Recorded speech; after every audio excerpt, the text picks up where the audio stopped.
நேயர்கள் அனைவருக்கும் அன்பான வணக்கம். இந்த தொகுப்புல மார்கழி மாதத்திற்குண்டான பலன்களை தான் பார்க்க போறோம். மார்கழி மாதத்தை தேவர்களோட மாதம் அப்படின்னு குறிப்பிடுவாங்க. அதாவது கடவுளை வழிபடும் மாதமாகும். இறைவனை வழிபடுவதற்காக இந்த மாதம் ஒதுக்கப்பட்டிருக்குது. அதனால எந்த விதமான மங்கள நிகழ்ச்சிகளும் இந்த மாதத்தில் நடத்த மாட்டாங்க. சைவ ஆலயங்களிலும் சரி, வைணவ ஆலயங்களிலும் சரி, சூரிய உதயத்திற்கு முன்னதாவே பூஜை, ஆராதனை இது எல்லாமே நடத்தப்படும். இந்த மார்கழி மாதத்துல தட்சிணாயன காலம் மார்கழியோடு முடியுது. சூரியனுடைய தெற்கு இயக்கம் முடிவடையும் காலம் அப்படின்னு கூட சொல்லலாம். இந்த நேரத்தில் சூரியனோட கதிர்வீச்சு பல பிரச்சனைகளை தரக்கூடும். இந்த மார்கழி மாதம் இறைவனுக்கு உரிய மாதம் அப்படின்னு நம்ம சொன்னோம். ஆனால் மற்ற மாதங்களில் ஒரு நாளோ ஒரு கிழமையோ மட்டும்தான் இறைவனுக்கு உகந்ததாக இருக்கும். ஆனால் மார்கழியில் மட்டும்தான் அந்த மாதம் முழுவதுமே இறைவனுக்கு உகந்ததாக போற்றப்படுது. இந்த மார்கழி மாதம் 1ஆம் தேதி முதல் 29ஆம் தேதி வரைக்கும் இருக்குது. 17/12/2023 முதல் 14/1/2024 வரையிலையும் இந்த மார்கழி மாதம் இருக்குது. சூரிய பகவான் தனுசு ராசியில பயணம் செய்கிறாரு. தனுசு ராசிக்கு அதிபதி குரு பகவான். குரு பகவான் வீட்டுல சூரியன் செவ்வாயோட கூட்டணி சேரும்போது மேஷம் முதல் மீனம் வரை இருக்கக்கூடிய 12 ராசிக்காரர்களுக்கும் எப்படிப்பட்ட பலன்கள் எல்லாம் கிடைக்கும் அப்படின்னு விரிவாவே பார்க்கலாம். இந்த மார்கழி மாதத்துல கிரகங்களோட நிலைகள்லாம் எப்படி இருக்கு அப்படின்னு முதல்ல பார்த்துடுவோம்.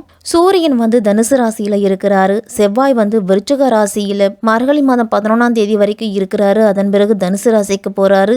புதன் விருச்சிக ராசியில இருக்கிறாரு 23ஆம் தேதி வரைக்கும். அதன் பிறகு தனுசு ராசிக்கு போறாரு. சுக்கிரன் துலாம் ராசியில இருக்கிறாரு 9ஆம் தேதி வரையிலும். அதன் பிறகு விருச்சிக ராசிக்கு போறாரு. குரு பகவான் மேஷ ராசியில 4ஆம் தேதி வரைக்கும் இருக்கிறாரு. அதன் பிறகு வக்ர நிவர்த்தி அடைகிறாரு. சனி பகவான் மகர ராசியில 4ஆம் தேதி வரைக்கும் இருக்கிறாரு. அதன் பிறகு கும்பராசிக்கு போறாரு. ராகு மீன ராசியிலையும் கேது கன்னி ராசியிலையும் பயணம் செய்கிறாங்க. இப்படிப்பட்ட சூழ்நிலையில தான் இந்த மார்கழி மாதம் பிறக்குது. அறிவு திறனை அள்ளித்தரும் புதனை ராசி அதிபதியாக கொண்ட கன்னி ராசிக்காரர்களே, உங்களுக்கு இந்த மார்கழி மாதம் எப்படி இருக்கும், என்னென்ன பலன்கள்லாம் கிடைக்கும் அப்படின்னு விரிவாகவே பார்க்கலாம். உங்கள் ராசிநாதன் புதன் வெற்றிகள் ஸ்தானத்தில் இருக்கிறது ஒரு யோகமான அமைப்பு. உங்களுக்கு பொருளாதார நிலை அப்படிங்கிறது சிறப்பாகவே இருக்கும். புதிய முயற்சிகள் எல்லாம் வெற்றி உண்டு. அருள் தரும் தெய்வங்களின் ஆலயங்களை நோக்கி அடியெடுத்து வைப்பீங்க. ஜென்மத்தில் கேதுவும் 7 ராகுவும் இருக்கிறதால நாக கிரகங்களோட ஆதிக்கம் மேலோங்கி இருக்குது. அதனால இடையிடையே கொஞ்சம் மனக்குழப்பங்கள்லாம் வரலாம். சர்ப்ப சாந்தி வழிபாடுகளை மேற்கொள்ளுங்க. நேர்மறை சொற்களை பேசுவதன் மூலமும் நேர்மறை ஆற்றலை வரவழைத்து கொள்ள முடியும். உங்களால சின்ன சின்ன எதிர்பார்ப்புகள் தானே என்று எதையுமே அலட்சியப்படுத்த வேண்டாம். அதுவே தொழிலுக்கு சிக்கலை ஏற்படுத்தலாம். இருசக்கர வாகனத்துல நீண்ட தூரம் செல்வதை தவிர்த்துக்குங்க. அதுவும் இரவு நேர பயணத்தை முடிஞ்ச வரைக்கும் தவிர்த்துக்குங்க. அரசாங்க ஊழியர்கள்லாம் கடுமையான சோதனைகளுக்கு ஆளாக நேரிடலாம். அக்கறையாக வேலை பார்க்கவில்லை என்றால் மேலதிகாரிகளிடம் திட்டு வாங்கத்தான் செய்யணும். போட்டி பந்தயங்கள் எல்லாம் ஈடுபட வேண்டாம். ஆன்லைன் வர்த்தகத்தில் அதிக எச்சரிக்கையோடு முதலீடு செய்யணும். நண்பர்களாக இருந்தாலும் கொடுக்கல் வாங்கல் விஷயத்தில் கவனமாக நடந்து கொள்ள வேண்டாம். கவனமாக நடந்து கொள்ளுறது அவசியம். பெண்கள் ஆசைப்படும் பொருளை உடனே வாங்கி கொடுத்துடுவீங்க. பிள்ளைகளோட தேவைகளை உடனுக்குடன் நிறைவேற்றி வைப்பீங்க. வெள்ளிக்கிழமை தோறும் இல்லத்து பூஜை அறையில் இருக்கக்கூடிய மகாலட்சுமி தாயாரை வழிபட்டுட்டு வாங்க. உங்களுக்கு நிறைவான செல்வமும் மன மகிழ்ச்சியும் இருக்கும். மகர ராசியில இதுவரைக்கும் சஞ்சரித்துட்டு வந்த சனி பகவான் மார்கழி மாதம் 4ஆம் தேதி கும்பராசிக்கு போறாரு. வாக்கிய கணித ரீதியாக நடைபெறக்கூடிய இந்த சனி பயிற்சி ஜீவனஸ்தானத்தை பலப்படுத்துவதால எதிர்பார்ப்புகள் நிறைவேறும். இயல்பாகவே பொருளாதார நிலை அப்படிங்கிறது கன்னிராசிக்காரர்களுக்கெல்லாம் உயரும். கடன் சுமை குறையறதுக்கு புதிய யுக்திகளை கையாளுவீங்க. கடந்த காலத்தில் நடைபெறாம இருந்த பல காரியங்களை இப்பொழுது துரிதமாக நடக்கும். உத்தியோகத்தில் பணியிட மாற்றம்லாம் உண்டு. சுய தொழில் செய்கிறவங்களுக்கெல்லாம் நல்ல லாபம் அப்படிங்கிறது கிடைக்கும். புதிய பார்ட்னர்கள் உங்களுக்கு கிளை தொழில் தொடங்குறதுக்கு கிடைப்பாங்க. சூரியன் உங்களுடைய ராசிக்கு 4ஆம் இடத்துல செவ்வாயோடு பயணம் செய்கிறாரு. அதனால வீடு வாகன யோகம் அப்படிங்கிறது உண்டு. அரசு ஊழியர்களுக்கெல்லாம் சம்பள உயர்வு கிடைக்கும். வீடு நிலம் வாங்கும் யோகம்லாம் உண்டாகும். உறவினர்களோடு நல்ல உறவு நிலவும் இந்த மாதத்தில் அக்கம் பக்கத்தினரையும் அனுசரித்து போங்க. சுக்கிரன் 2ஆம் இடத்துல இருக்கிறாரு. அதனால் பொன் பொருள் சேர்க்கை அப்படிங்கிறது உண்டு. வீடு மாறும் சூழ்நிலை கூட ஒரு சிலருக்கெல்லாம் வரலாம். பருவகால நோய்கள் கன்னிராசிக்காரர்களை எட்டி பார்க்கும். உடல் ஆரோக்கியத்தில் மட்டும் சற்று கவனத்தோடு இருக்கணும். மார்கழி மாதம் 9ஆம் தேதி விருச்சிக ராசிக்கு சுக்கிரன் போறாரு. உங்க ராசிக்கு 2க்கும் 9க்கும் அதிபதியானவர் சுக்கிரன். அவர் சகாயஸ்தானத்துல சஞ்சரிக்கும் பொழுது தன வரவு அப்படிங்கிறது தாராளமா இருக்கும். வீடு இடம் வாங்கக்கூடிய யோகம்லாம் உண்டு. பூர்வீக இடத்தை வித்துட்டு புதிய சொத்துக்கள் வாங்கலாமா அப்படின்னு யோசனை செய்வீங்க.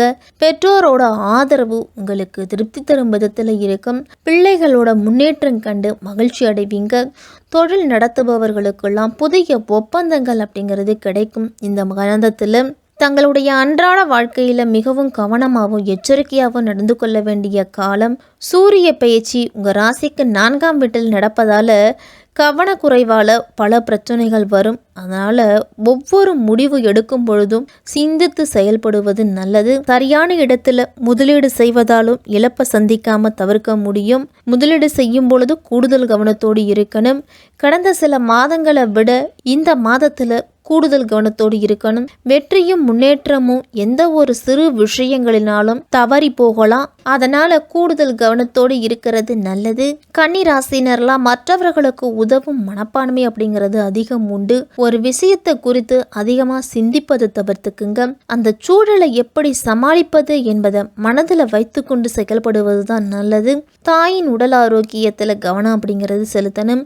வீட்டின் செலவுக்காக திட்டமிட்டதை விட அதிகம் செலவு செய்ய வேண்டியிருக்கும்.